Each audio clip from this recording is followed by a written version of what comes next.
يا تلحقي يا ما تلحقيش، حلة بطوط الأصلية ب99 جنيه. هما بيبيعوا ببلاش ولا بيحوروا علينا ولا ايه بالظبط؟ أنا رحت بنفسي، الأسعار طلعت حقيقية. كمان عندهم حاجات بتبدأ من 5 جنيه و10 جنيه، وده لأن كل حاجة من استيراده. كانت صدمة بالنسبة لي بقى إن مساحة مدينتي عنده ب10 جنيه. باكت أكياس حفظ الطعام ب5 جنيه، زعافة طولها 3 متر هتجيب معاكي كل حتة في الشقة ب25 جنيه. ولاعة بتتشحن هتعيش معاكي العمر كله ب65 جنيه. حلة بايركس ب160 جنيه، ودي بتتحط على النار مباشرة.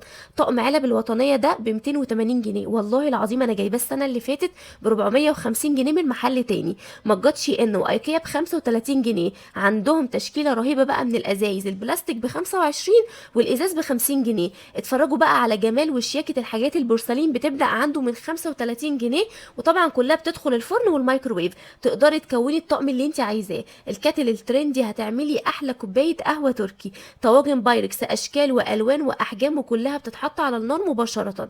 طبق الغسيل ده ب 280 جنيه عندهم تشكيله كبيره بقى من البلانشات. منظم الميك اب اللي مكسر الدنيا، ودول بقى 3 بولات للصوصات ب 75 جنيه.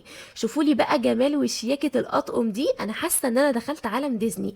عندهم جميع مقاسات واشكال البلاستيك والمنظمات اللي بتدوروا عليها. الثلاث كوبايات دول ب 25 جنيه. منظمات التلاجة ب 25 جنيه. اطقم التويلت بجميع الوانها موجوده عندهم. لو متجوزه ودخلتي المكان ده هتحسي ان انت عايزه تجهزي نفسك من اول وجديد. لو عروسه وبتجهزي هتوفري لباباكي كتير، وده لان كل الرفايع والادوات المنزليه بسعر جملتها موجوده في سنتر ماما. كل الحاجات اللي بنشوفها في شي ان وايكيا هتلاقوها موجوده عنده. الحقوا الافتتاح بسرعه، يوم الجمعه عاملين عروض هتكسر الدنيا.